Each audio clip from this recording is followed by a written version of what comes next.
Magandang umaga po mga kabayan. Welcome po muli sa ating panibagong update rito sa Islex Toll Road 4 sa portion ng Barangay San Miguel, Package B. Hanggang doon po tayo mag-update mga kabayan sa mismong ang pinaka-end natin sa mismong San Pablo Interchange mga kabayan. Sisilipin natin yung Barangay San Benito at mismong San Pablo Interchange kung nalatagan na po ba kaya ng semento roon. Ayan po mga bayan, yung mismong San Pablo Interchange. O yan, yung circle na yan. Yan po yung ipapakita natin sa inyo sa ngayon. Ayan po yung harapan. O. Yan po yung San Pablo Interchange mga kabayan. Ayan, ito na po yung mismong San Pablo Interchange. Ganito niya po yung impormahan dyan mga bayan. Yung sa pinaka main line dyan ay magkakaroon ng tulay. Ito po yung way na papunta doon sa SM San Pablo or terminal. Yan mga kabayan. Posibleng dyan yung way magkakaroon ng tollgate dyan sa unahan konti. Papunta doon sa terminal ng San Pablo City at mismong SM.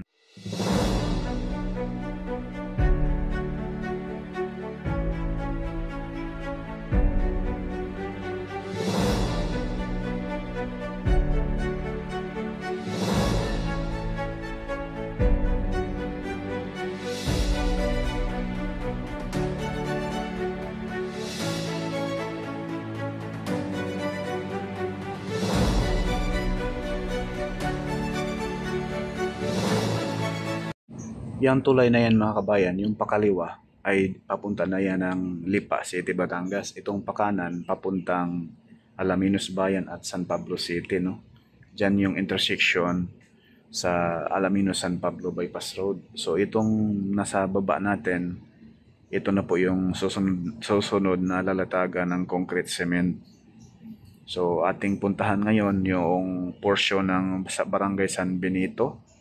Kung tapos na kaya paglatag ng concrete cement doon mga kabayan at mismong papunta doon sa San Pablo Interchange.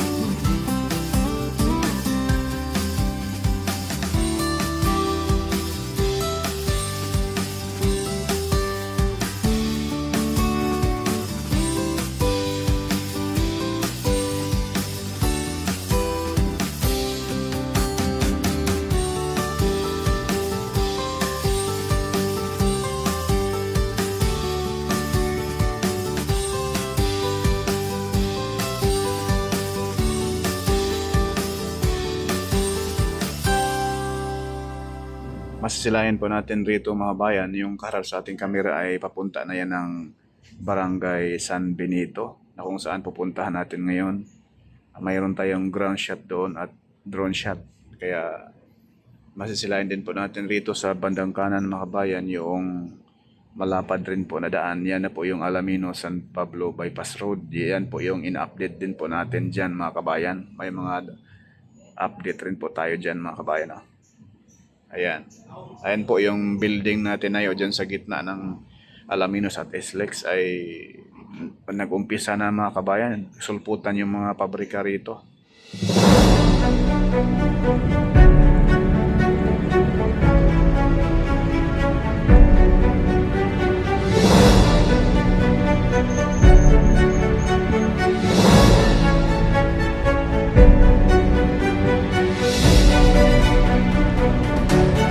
Ito na yung concrete box culvert mga kabayan. Yan na yung service road sa ilalim niyan, parang tunnel. Dito sa area na to, tatambakan po ito ng lupa.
likod lang talaga. Buhangin oh. Yan, Santa Veronica. Ito na yung Santa Veronica mga kabayan, sa kanan yung barangay hall nila. Ito yung pakaliwa papuntang San Pablo City, no? Maharlika Highway. At ito na yung papunta na yan dyan sa unahan mga kabayan. Ito yung tulay, no? Sa unahan, yan na po yung mismong San Pablo Interchange. Yan, ito yung tulay na binablog natin dati na wala pang buhos. Ngayon, buhos na. Nakaalayan na po rito mga kabayan, no? Napakalaki yung progress rito sa porsyon ng Santa Veronica to Barangay San Miguel sa may San Pablo Interchange. Diyan na sa unahan mga bayan, yung San Pablo Interchange mismo.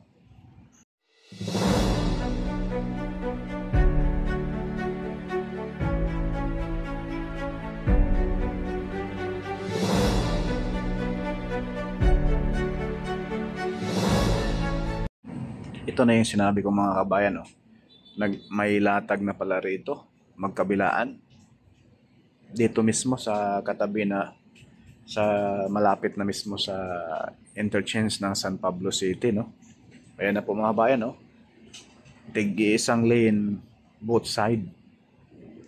Sa kaliwa, isa din, sa kanan din po mga bayan. Sobrang laki ng progress rito. Nung nakaraang buwan o last 2 months, no, nag-update tayo rito, wala pa to, pinapatag pa lang, pero ngayon ito na, napakahaba na po yung nalatagan ng semento, magkabilaan, tig 1 lane.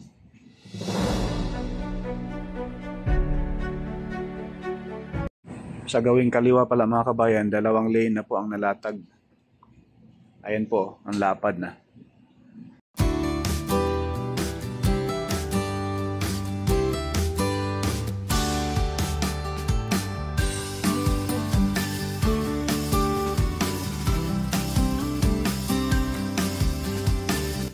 Ito na yung San Pablo Interchange mga kabayan. Yung pakaliwa, yan na po yung kapag ikaw ay galing ng San Pablo City, papasok dito sa SLEX, pa Manila, yung kaliwa na yan. No?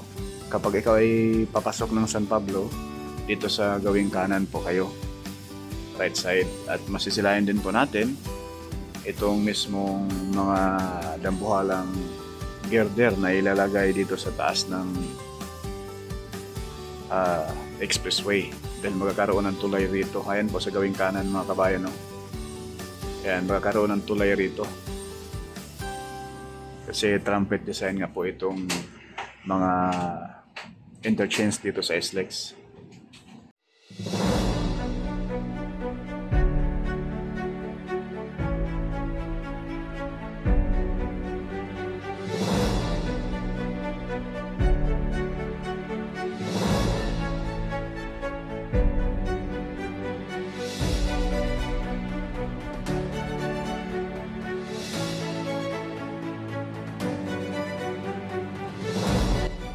Yan lang po muna mga kabayan yung ating latest update dito po sa South Luzon Expressway Toll Road 4 mula doon sa may Barangay San Miguel hanggang dito sa may San Pablo Interchange, no?